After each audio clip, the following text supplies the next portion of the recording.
Bismillahirrahmanirrahim. Assalamualaikum warahmatullahi wabarakatuh. Alhamdulillahilladzi bi ni'matihi tatimmus shalihat. Alladzi hadana li hadza wa ma kunna linahtadiya laula an hadanallah. Asyhadu an la ilaha illallah wahdahu la syarika lah wa asyhadu anna Muhammadan abduhu wa rasuluh. Allahumma shalli ala Muhammad wa ala ali Muhammad kama shallaita ala ali Ibrahim innaka Hamidum Majid. Allahumma barik ala Muhammad wa ala ali Muhammad kama barakta ala ali Ibrahim innaka Hamidum Majid. Subhanaka la ilma lana illa ma 'allamtana innaka antas samiul alim. Allahumma inna nas'aluka ilman nafi'a wa rizqan thayyiba wa 'amalan mutaqabbala. Ya Allah, ya Rahmanu ya Rahim. Ya Allah berkatilah umur kami. Ya Allah berkatilah ahli keluarga kami.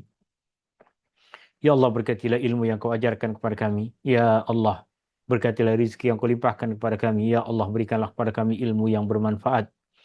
Ya Allah berikanlah kepada kami rizki yang halal dan baik. Ya Allah kurniakanlah kepada kami amal ibadah yang kau terima. Rabbana taqabbal minna innaka antas samiul alim. Wa tub alaina innaka antat tawwabur rahim. Rabbana atina fid dunya hasanah. Wa fil akhirati hasanatan wa qina adzaban nar. Wa sallallahu ala nabi Muhammadin walhamdulillahi rabbil alamin. Tuan-tuan, puan-puan, ibu ayah yang dirahmati Allah Subhanahu wa taala, ini adalah perjumpaan kita yang ke-10 untuk mengupas surah Yusuf, mengambil hikmah-hikmah dan pengajaran dari surah yang mulia ini, mentadaburi ayat-ayat Allah Subhanahu wa taala, dan yang menjadi rujukan utama kita adalah tafsir Al-Imam Ibnu Katsir, di mana saya telah pun kongsikan kepada tuan-tuan dan puan-puan nota tafsir Ibnu Katsir, atau tepatnya adalah ringkasan dari terjemahan tafsir Ibnu Katsir. Tuan-tuan dan puan-puan boleh gunakan nota tafsir itu sebagai rujukan utama kita di dalam perkongsian ini dan juga sebagai bahan untuk ulang kaji. Ayat yang kita akan kupas adalah ayat yang ke-25 sehingga ayat yang ke-29 dari surah Yusuf. Sepanjang majelis ilmu ini, jika tuan-tuan dan puan-puan ada kemusykilan, ada soalan yang mahu ditanyakan, tuan-tuan dan puan-puan boleh tulis soalan di dalam chatroom yang ada di dalam Zoom meeting ini, atau boleh terus buka mikrofon dan tanya soalan yang berkaitan dengan apa yang tengah kita kupas. Surah Yusuf masuk dalam himpunan surah-surah Makkiyah, diturunkan di Mekah sebelum Rasulullah SAW hijrah ke Madinah. Dan di dalam mushaf Al-Quran kita boleh jumpai surah Yusuf pada susunan yang ke-12. Tema utama dari surah yang mulia ini adalah tiada kejayaan tanpa ujian. Allah mesti memberikan kejayaan kepada orang yang beriman. Kejayaan tersebut Allah Subhanahu wa taala berikan kepada orang-orang yang beriman selepas Allah memberikan kepada mereka ujian. Dan itulah pengajaran yang kita ambil dari kisah Nabi Yusuf. Ini ayat-ayat yang kita akan kupas, kita coba untuk memahami perkataan-perkataan yang Allah Subhanahu wa taala firmankan pada ayat-ayat ini. Kita akan bersama-sama mengupas dan mempelajari apa yang disebutkan, apa yang ditulis oleh Imam Ibnu Katsir rahimahullahu taala.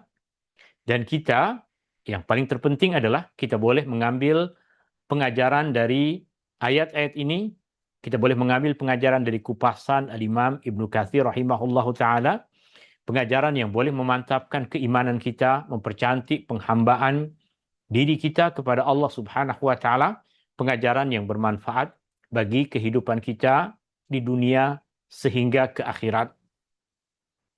Kita akan sedikit demi sedikit membahas ayat-ayat ini, dan tentunya sebagaimana yang telah kita pelajari, bahagian dari ayat ini menceritakan tentang tempoh masa di mana Nabi Yusuf telah pun berada di Mesir. Nabi Yusuf telah pun diangkat sebagai seorang anak angkat oleh satu keluarga yang Allah Subhanahu wa taala takdirkan keluarga tersebut adalah salah seorang yang pembesar di Mesir.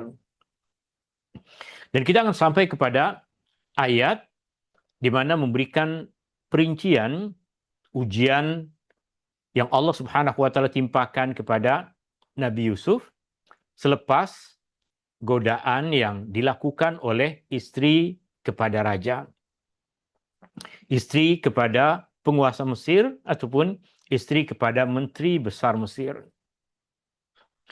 Ayat yang kita akan bahas menceritakan tentang perkara itu, di mana pada ayat-ayat ini kita akan menyaksikan bagaimana seseorang yang telah melakukan perbuatan yang buruk kepada Yusuf coba mempertahankan dirinya dengan menimpakan keburukan tersebut kepada Nabi Yusuf. Bagaimana sikap Nabi Yusuf menghadapi tuduhan ini? Bagaimana ketenangan seorang hamba Allah Subhanahu wa taala membuka bagi dia satu pintu dan jalan keluar dari Allah Subhanahu wa taala untuk membersihkan dirinya dari tuduhan yang tidak berpatutan.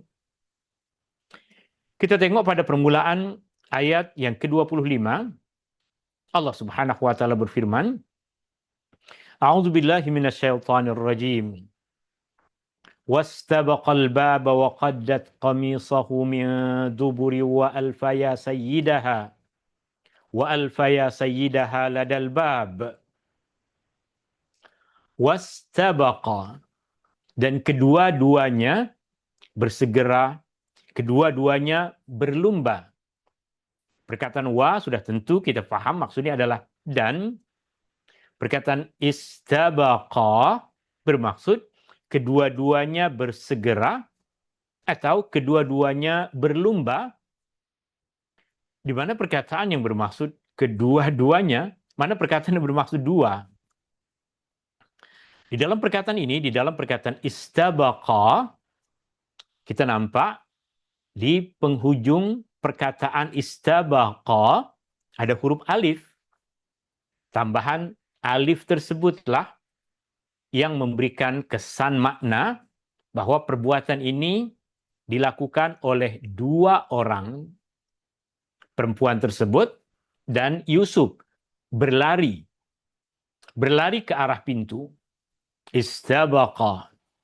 Atau bunyi ayat ini wastabaqa.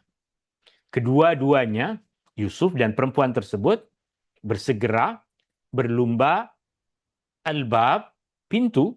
Mereka berlumba untuk segera sampai ke pintu. Waqaddat, dan wanita itu menari baju, waqaddat, dan perempuan itu menari. Perkataan qaddat, dari mana kita mengetahui bahwa perkataan qaddat yang melakukan perbuatan menari tersebut adalah perempuan. Ini yang telah kita pelajari dalam pertemuan yang lepas, di mana kata kerja dalam bentuk fi'il madhi, dalam bentuk past tense dalam bahasa Arab, apabila di akhir perkataan tersebut ditambahkan huruf ta, seperti di sini perkataan qaddat, ia menunjukkan bahwa perbuatan itu dilakukan oleh perempuan. Perempuan itu, perbuatan tersebut dilakukan oleh feminin. Waqaddat qamisahu, dan wanita itu menarik qamis Yusuf, baju kemeja Yusuf. Tentu ketika mendengar perkataan qamis, yang kita terjemahkan dengan maksud baju kemeja, dia tak mesti rupa baju tersebut seperti baju kemeja yang dipakai oleh orang Arab sekarang ke, oleh orang Melayu sekarang ke. Tentu tiap masa, tiap masyarakat memiliki jenis baju kemeja yang berbeza. Tapi ia menunjukkan bahwa Yusuf tidak membuka pakaiannya. Yusuf berkekalan dengan memakai baju. Ia di antara tanda Yusuf mampu untuk menjaga dirinya. Ia tanda bahwa Yusuf tidak terpengaruh dengan pujukan, dengan ajakan perempuan tersebut. Dia tetap mengekalkan kesucian dirinya dengan mengekalkan pakaian yang ada pada tubuh badannya. Dan perempuan itu menarik baju kemeja Yusuf min dubur dari belakang. Tuan-tuan dan puan-puan yang dirahmati Allah Subhanahu wa taala. Ada perkataan-perkataan dalam bahasa Arab ketika dia masuk ke dalam bahasa Melayu, dia memiliki konotasi ataupun maksud yang tak berapa elok. Padahal di dalam bahasa Arab, ia memiliki maksud yang lain. Perkataan dubur misalnya, pada ayat yang tengah kita baca ini, perkataan dubur bermaksud belakang. Perkataan dubur bermaksud belakang. Rasulullah SAW galakkan kita misalnya untuk bertasbih selepas sholat, untuk berzikir selepas sholat. Rasulullah SAW menggunakan perkataan dubura as-salawat. Artinya perkataan dubur bukan satu perkataan yang bermaksud bahagian tubuh badan manusia belakang tempat terkeluarnya najis. Bukan itu maksud dari perkataan dubur di dalam bahasa Arab. Perkataan dubur bermaksud belakang dan tak mesti bawah. Artinya perkataan ini ketika masuk ke dalam bahasa kita boleh jadi memiliki konotasi ataupun kesan makna yang buruk. Mungkin orang pun akan malu untuk mengucapkannya. Mengucapkan perkataan dubur. Padahal ia adalah satu perkataan yang disebutkan dalam Al-Quran, dan Al-Quran tidak sekali-kali menyebutkan apa-apa perkataan yang buruk. Waqaddat, perempuan itu menarik qamisahu, baju kemejanya, min dubur, dari arah belakang, sehingga koyak. Artinya perkataan qaddat, kata kerja yang menunjukkan perbuatan menari sehingga terkoyak. Wa alfaya, dan keduanya mendapati, keduanya menjumpai. Soalan yang sama seperti tadi, mana perkataan yang bermaksud keduanya? Huruf alif. Tadi pada perkataan istabaqa ada alif di akhir perkataan istabaqa. Pada perkataan alfaya juga ada alif di akhir perkataan alfaya yang menunjukkan kedua-duanya mendapati, menjumpai. Sayyidaha, tuannya. Sayyidaha, tuannya.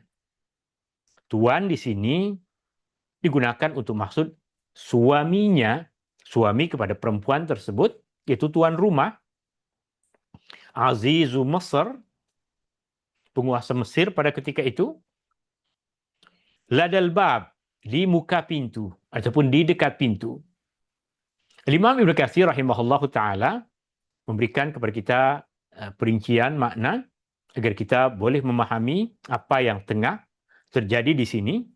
Imam Ibnu Katsir rahimahullahu ta'ala, beliau mengatakan, Allah Ta'ala mengkabarkan tentang keadaan mereka berdua. Yusuf dengan Imra'atul Aziz. Yusuf dengan istri kepada Al-Aziz itu. Ketika mereka keluar berlumba menuju pintu. Istabaqa. Istabaqal bab. Keduanya bersegera. Keduanya berlari-lari. Keduanya berlumba. Siapa dahulu di antara mereka yang akan sampai ke pintu. Tapi ini bukan satu perlumbaan. Imam Ibnu Katsir rahimahullahu ta'ala menjelaskan kepada kita bahwa istabaqal bab maksudnya adalah Yusuf melarikan diri manakala perempuan itu mengejarnya untuk membawa kembali ke dalam rumah, untuk membawanya masuk ke dalam bilik. Perbezaan antara mereka berdua, keduanya memang berlari menuju pintu. Tapi Yusuf mahu menyelamatkan diri, menyelamatkan marwahnya, kehormatannya, menjaga agamanya, menjaga harga dirinya, menjaga kesuciannya. Tapi perempuan itu berlari ke arah pintu agar dia boleh lebih dahulu menutup dan mengekalkan Yusuf berada di dalam rumah.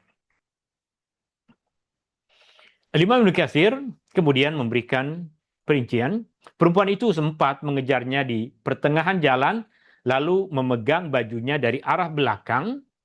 Perkataan belakang tadi yang dalam bahasa Al-Quran adalah dubur. Maka perkataan dubur di dalam bahasa Arab ya bermaksud belakang. Tak ada kena mengena dengan anggota tubuh badan manusia yang mengeluarkan najis.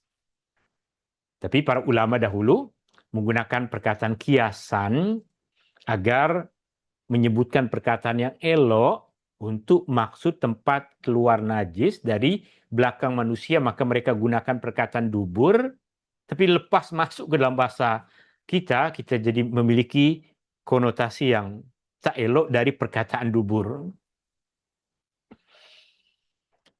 Sehinggakan baju tersebut koyak dengan koyakan yang besar, bahkan dikatakan bahwa baju tersebut terlepas bahagian dari yang terkoyak tersebut, dan Yusuf terus melarikan diri pergi ke arah pintu, manakala perempuan tersebut mengekorinya, mengejarnya dari belakang.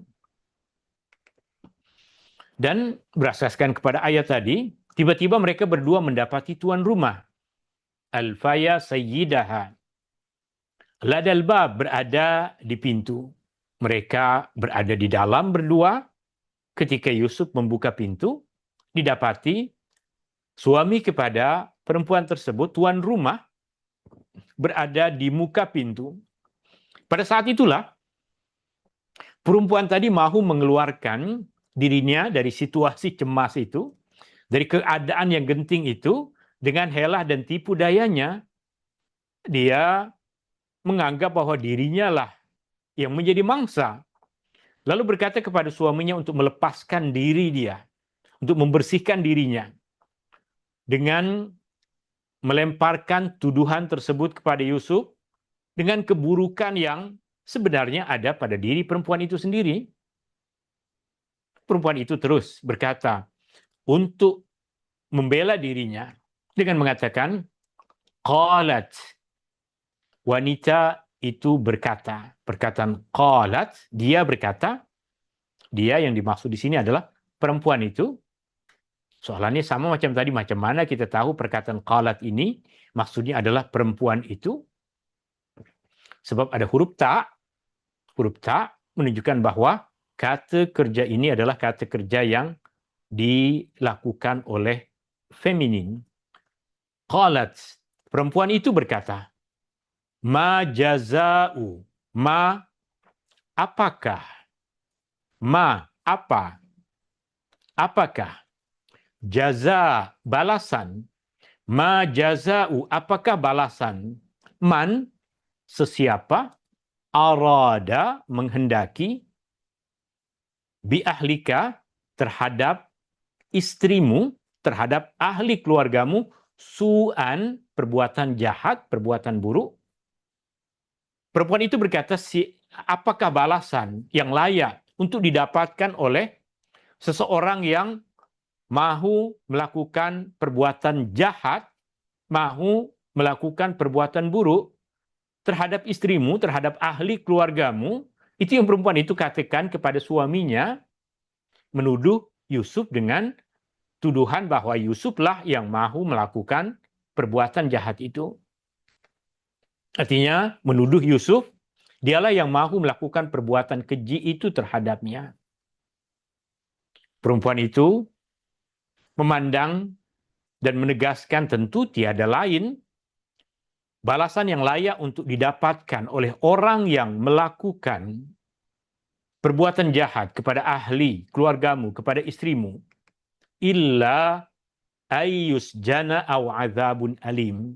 Illa kecuali, melainkan, ayyus jana, dia dipenjarakan.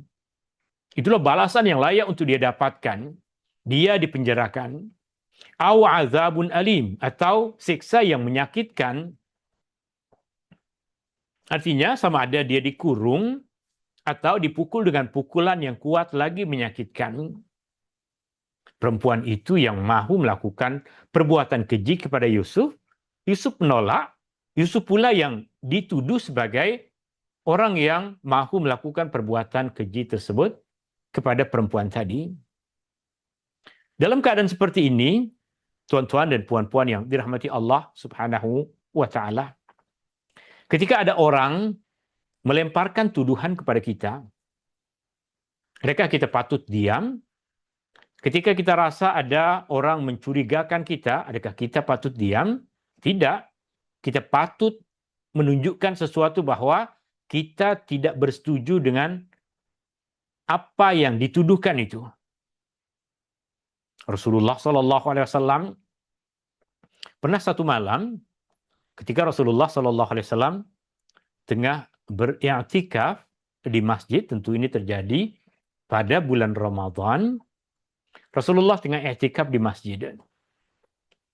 Salah seorang dari istri baginda Shallallahu Alaihi Wasallam datang ke masjid, ada hajat dia dengan suaminya, itu dengan Rasulullah Shallallahu Alaihi Wasallam.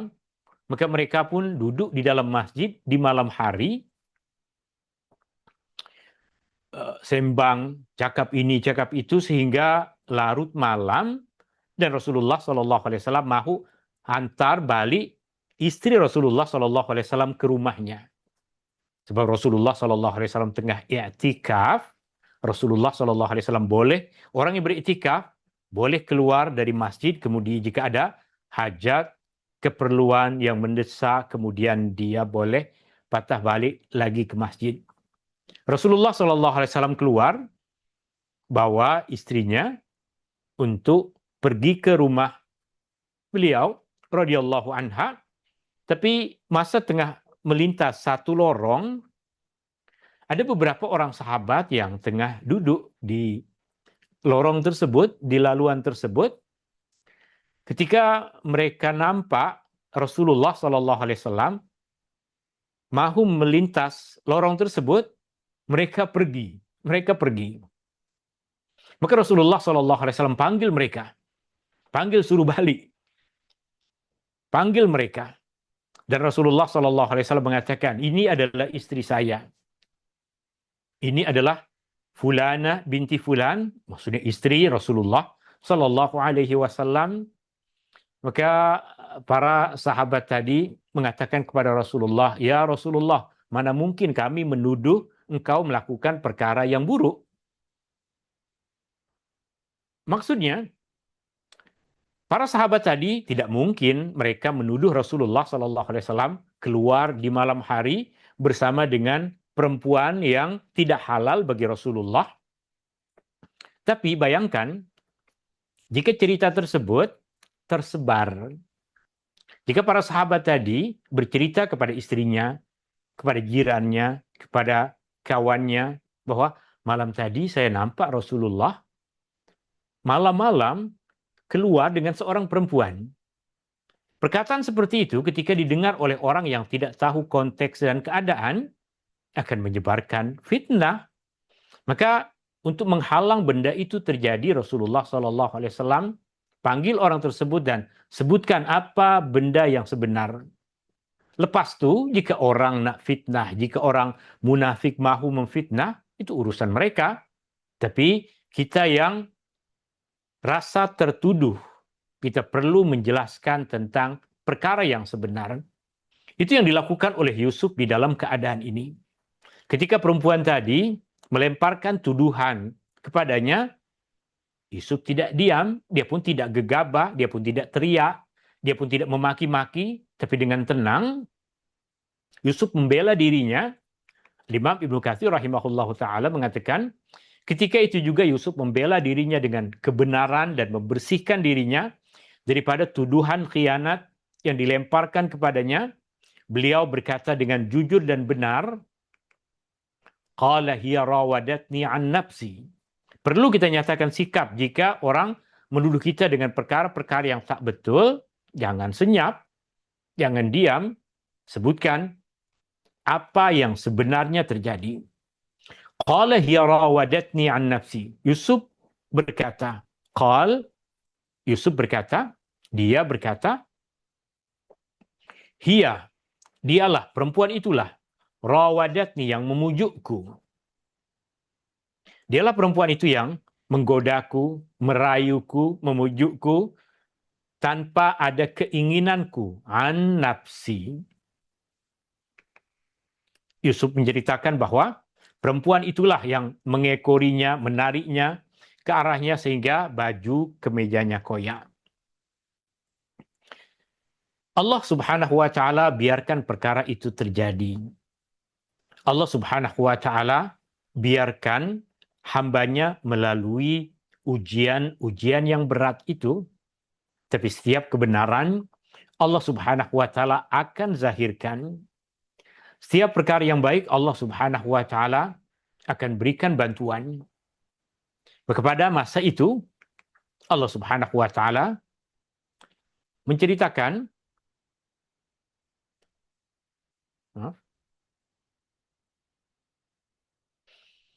wa syahida syahidum min ahliha in kana qamisuhu qudda min qubul.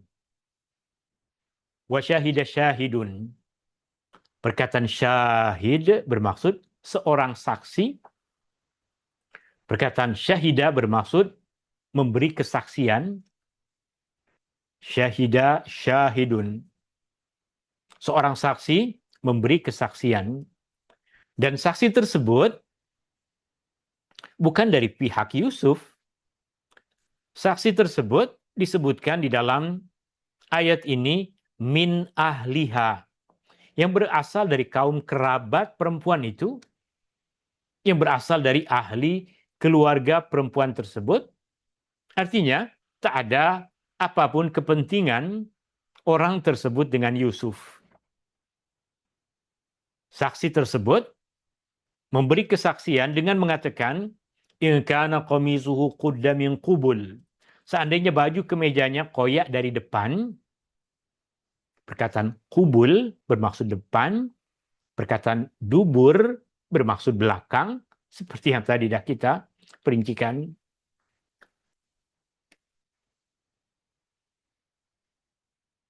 Bermaksud dari bahagian hadapannya. Fasadaqat, maka sudah tentu perempuan itu yang benar. Fasadaqat, fa maka sadaqat, perempuan itu yang benar. Mana di dalam perkataan ini yang menunjukkan perempuan, betul huruf ta yang berada di akhir perkataan ini menunjukkan bahwa ia perkataan yang digunakan untuk perempuan. Fasadaqat, jika baju tersebut koyak pada bahagian hadapan, perempuan itu yang benar. Wahua, dan dia yaitu Yusuf, minal kadzibin, adalah dari kalangan orang-orang yang berdusta. Jika, artinya benarlah dakwaannya bahwa Yusuf yang memujuknya jika bajunya koyak dari hadapan.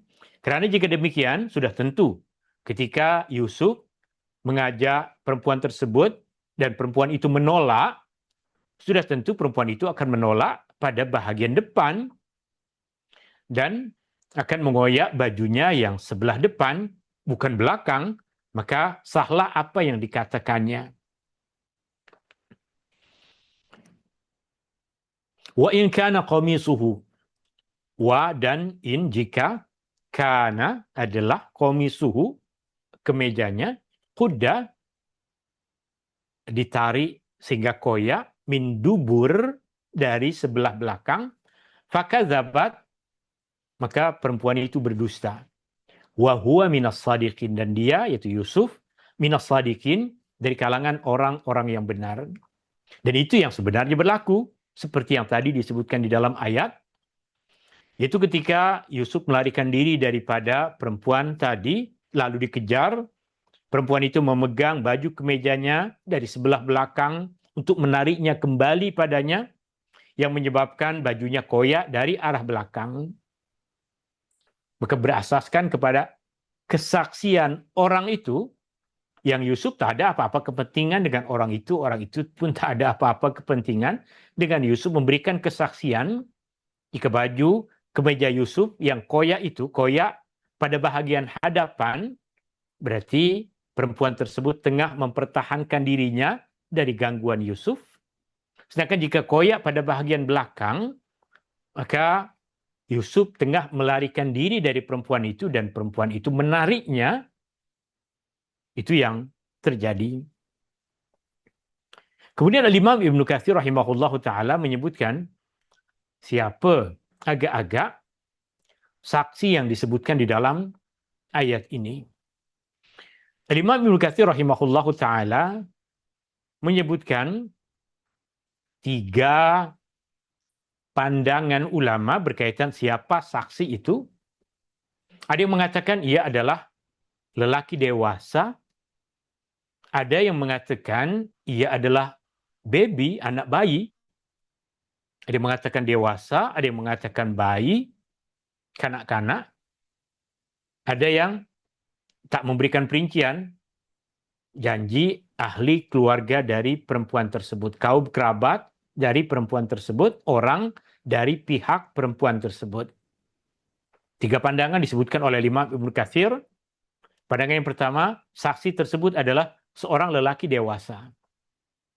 Jika saksi tersebut adalah seorang lelaki dewasa, ia bukan satu perkara yang pelik, menunjukkan kebijaksanaan lelaki tersebut dalam memberikan kesaksian, memberikan perincian tentang siapa yang boleh dinyatakan benar dan salah berasaskan kepada bukti yang ada. Tentu bukan sesuatu yang pelik bagi kita jika kita mendengar bahwa saksi tersebut adalah seorang lelaki yang dah dewasa. Lalu bagaimana pula dengan bayi? Berkaitan dengan bayi, kita tahu bahwa di antara mukjizat-mukjizat dan perkara-perkara luar biasa yang Allah Subhanahu wa taala berikan kepada nabi ataupun orang-orang saleh dari generasi umat terdahulu adalah bayi yang boleh berkata-kata, boleh bertutur ketika mereka masih berada dalam buayan. Nabi Isa tentunya kita tahu disebutkan dalam Al-Quran, yukallimun nasa fil mahdi. Nabi Isa boleh berbicara kepada orang lain ketika dia masih berada di dalam buayan. Nabi Isa boleh berbicara ketika masih bayi, itu ada dalam Al-Quran. Tapi sebenarnya ada banyak ataupun ada beberapa di dalam kisah umat-umat terdahulu, bayi yang Allah Subhanahu wa taala berikan kepadanya kemampuan untuk berkata-kata. Sebahagian kisahnya disebutkan dalam Al-Quran, tapi nama bayinya tidak disebut. Rasulullah SAW perincikan kisahnya. Artinya lebih kurang ketika dulu kita mempelajari tentang surah Al-Buruj.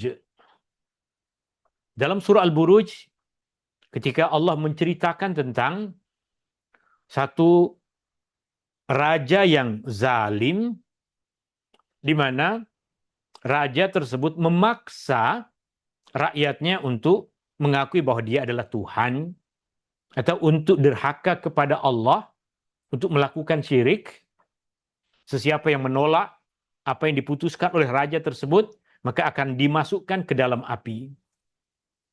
Maka semua orang-orang yang beriman dimasukkan ke dalam api. Sehingga ada seorang ibu yang tengah menggendong bayinya. Perempuan tersebut dengan keimanan, dia rela, berani untuk masuk ke dalam api tersebut. Tapi ketika melihat anaknya, apa dosa anak itu? Kata ibu tersebut, apa salah dia yang menyebabkan saya perlu bawa dia masuk ke dalam api juga? Maka di situ Allah Subhanahu wa taala menunjukkan bayi yang berbicara. Artinya kisah tentang bayi yang berbicara bukan saja ada pada Nabi Isa, tapi ada pada beberapa kisah yang lain, di mana salah satunya mengikut kepada pandangan sebagian ulama terjadi pada masa Nabi Yusuf. Di mana di istana, salah satu kerabat dari perempuan tersebut ada bayi, ada yang baru, ada yang memiliki anak bayi. Maka ketika dengar suara keributan tadi, ahli keluarga yang ada bayi tersebut pun datang membawa bayi tersebut, yang tiba-tiba dengan izin Allah bayi tersebut bertutur yang memberikan kesaksian akan kebenaran Yusuf dan kesalahan perempuan tadi. Kita tengok bagaimana Imam Ibnu Katsir mengupas, tapi tentunya seperti yang saya sampaikan kepada tuan-tuan dan puan-puan, nota ini adalah nota ringkasan, artinya riwayat tentang bayi-bayi yang boleh bertutur kata tidak ada di dalam nota ini, sebab kita nak fokuskan kepada kisah Nabi Yusuf sahaja, tidak lari kepada banyak kisah-kisah yang lain, tidak lari kepada kisah Nabi Isa, tidak lari kepada kisah-kisah yang lain. Imam Ibnu Katsir mengatakan ada perbezaan pandangan di antara para ulama berkaitan dengan saksi yang disebutkan di dalam ayat ini. Adakah ia seorang kanak-kanak atau orang yang dah dewasa? Terdapat dua pandangan. Tapi tadi kita perincikan ada tiga. Kerana pandangan yang pertengahan ini tak kisahlah. Maknanya tak ambil kisah. Dewasa ke kanak-kanak janji saksi. Al-Imam Ibnu Katsir yang pertama menyebutkan pandangan yang diriwayatkan oleh Al-Imam Abdul Razzaq, meriwayatkan daripada sahabat Nabi SAW, Ibnu Abbas, mengatakan dia adalah seorang lelaki yang berjanggut. Apa maksud berjanggut? Lelaki yang dewasa. As-Sauri pula meriwayatkan daripada Jabir, daripada Ibnu Abi Mulaika, daripada Ibnu Abbas. Dia merupakan salah satu orang kuat atau orang kanan raja. Dan tentu orang dewasa. Demikian juga yang dikatakan oleh Mujahid, Ikrimah, Al-Hasan, Qatadah, As-Suddi, sesungguhnya dia adalah lelaki yang dah dewasa. Ini pandangan yang pertama. Pandangan yang kedua yang tak kisah dewasa ke kanak-kanak, dia hanya mengatakan dia adalah sepupu kepada perempuan itu. Dia adalah sepupu kepada perempuan itu. Dah berjanggut ke, masih kanak-kanak ke, tak kisah. Sedangkan pandangan yang menyebutkan bahawa dia adalah kanak-kanak, ini diriwayatkan oleh Al-Aufi daripada Ibnu Abbas, artinya diriwayatkan dari Ibnu Abbas dua pandangan yang berbeza tadi. Di mana dalam riwayat Al-Aufi, dia adalah seorang bayi yang masih berada di dalam buayan. Demikian juga yang diriwayatkan daripada Abu Hurairah, juga mengatakan perkara yang sama, yang menjadi saksi adalah seorang bayi. Hilal bin Al-Hasan, Sa'id bin Jubair, Ad-Dhahhak bin Muzahim, bahwa dia adalah seorang bayi yang berada di dalam rumah tersebut.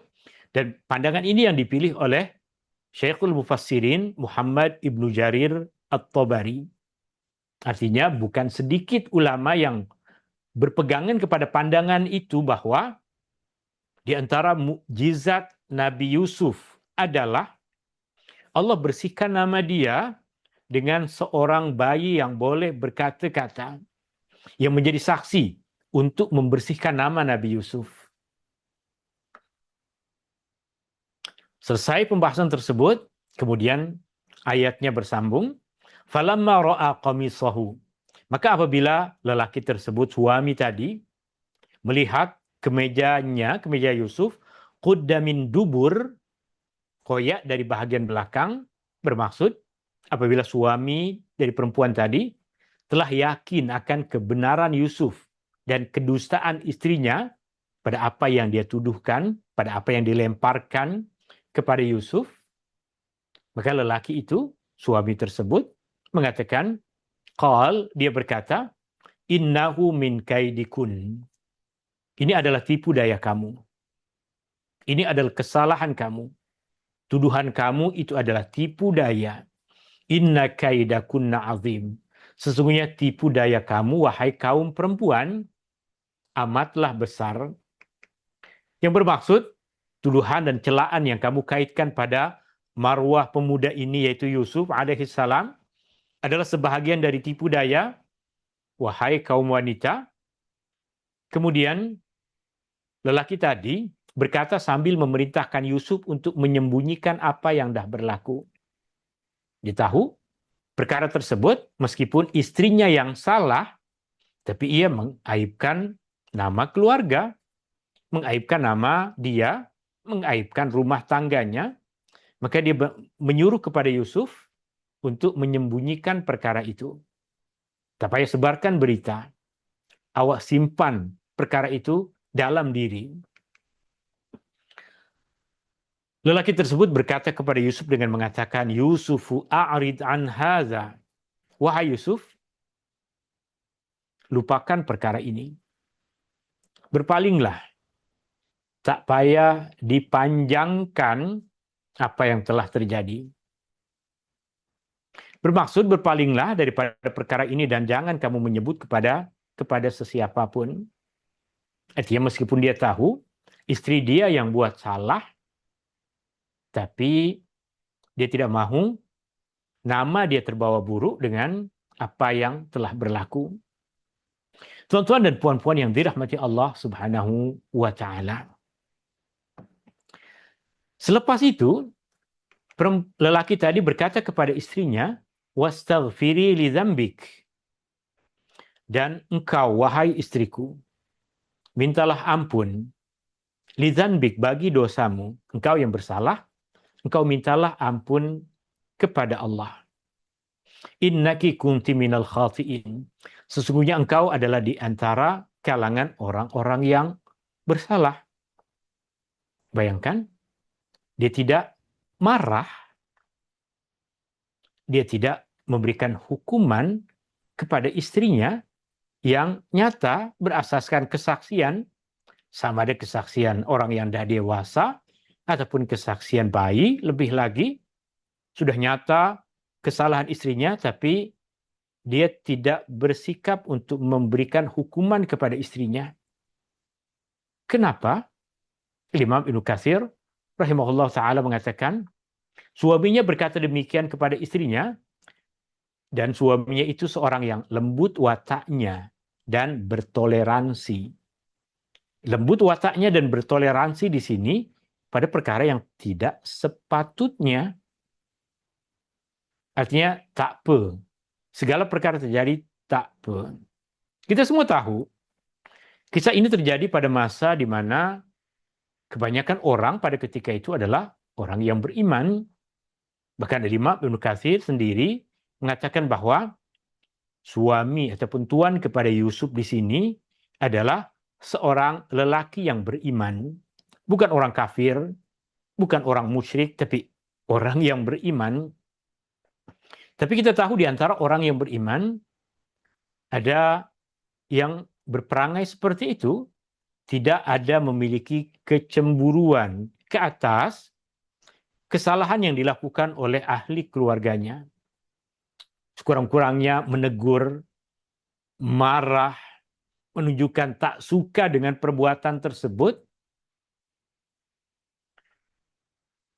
dan atau dia coba memahaminya kerana istrinya telah melihat sesuatu yang tidak mampu dia bersabar ke atasnya, artinya menganggap perkara tersebut sebagai perkara yang biasa, tak apalah.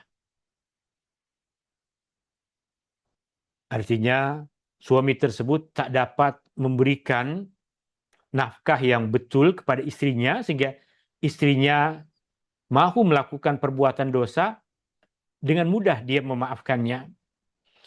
Artinya dia berkata, mintalah ampun bagi keinginan jahat yang telah berlaku daripadamu terhadap pemuda ini, yaitu Yusuf, dan engkau telah menuduhnya dengan perkara yang tidak ada padanya. Ketegasan tak ada. Betul, kita boleh memaafkan seseorang, tapi ketika kita membiarkan ahli keluarga kita melakukan dosa, melakukan kemungkaran, tanpa ada sesuatu yang menunjukkan bahwa kita tak suka dengan perbuatan buruk itu, maknanya ia adalah satu contoh yang buruk, yang tidak patut menjadi satu teladan bagi kita. Tuan-tuan dan puan-puan yang dirahmati Allah Subhanahu wa taala, dari apa yang tadi kita kupas, dari apa yang tadi kita pelajari, ada beberapa pengajaran utama. Pengajaran yang pertama adalah apabila kita berhadapan dengan maksiat ataupun fitnah, hendaklah kita segera bertindak menjauh tanpa bertangguh. Itu yang dilakukan oleh Yusuf ketika dirayu, ketika diajak untuk melakukan perbuatan yang buruk, Yusuf segera berlari, mencari jalan untuk keluar, meninggalkan perkara tersebut, tidak dibiarkan. Kemudian yang kedua, menilai satu tuduhan berdasarkan bukti dan hujah yang jelas, bukan sekadar kepada kata-kata. Terlebih lagi, di zaman di mana kita hidup, orang dengan mudah menyebarkan tuduhan, orang dengan mudah menulis sesuatu yang memburukkan orang lain. Nah, itu perkara yang mudah, itu yang dilakukan oleh perempuan tadi terhadap Nabi Yusuf. Pengajaran yang ketiga, menyatakan kebenaran untuk membersihkan marwah daripada fitnah adalah perkara yang dituntut. Jika orang menuduh kita, memang sabar jelah, diam jelah. Kadang kita mesti menyatakan sikap kita sebagaimana Yusuf dengan tegas mengatakan, hiya rawadatni an nafsi. Dia yang mujukku, saya tidak ada keinginan pun.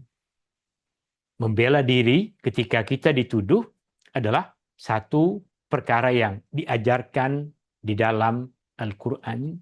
Wallahu ta'ala a'la wa alam, tuan-tuan dan puan-puan yang dirahmati Allah, ini yang boleh kita kongsikan dalam pertemuan kita di petang hari ini. Semoga dari apa yang kita pelajari tadi, ada ilmu, ada hikmah, ada manfaat, ada kebaikan yang kita dapatkan. Syukran. Hadani Allah wa iyyakum ajma'in. Subhanakallahumma wa bihamdika. Ashhadu an la ilaha illa ant. Astaghfiruka wa atubu ilaik. Allahumma anfa'na bima 'allamtana wa 'allimna ma yanfa'una wa zidna ilma. Wa sallallahu ala nabi Muhammadin walhamdulillahi rabbil alamin. Syukran. Assalamualaikum warahmatullahi wabarakatuh. Waalaikumsalam. Terima kasih. Terima kasih. Jazakallah. Jazakumullah khairan. Ustaz. Afwan.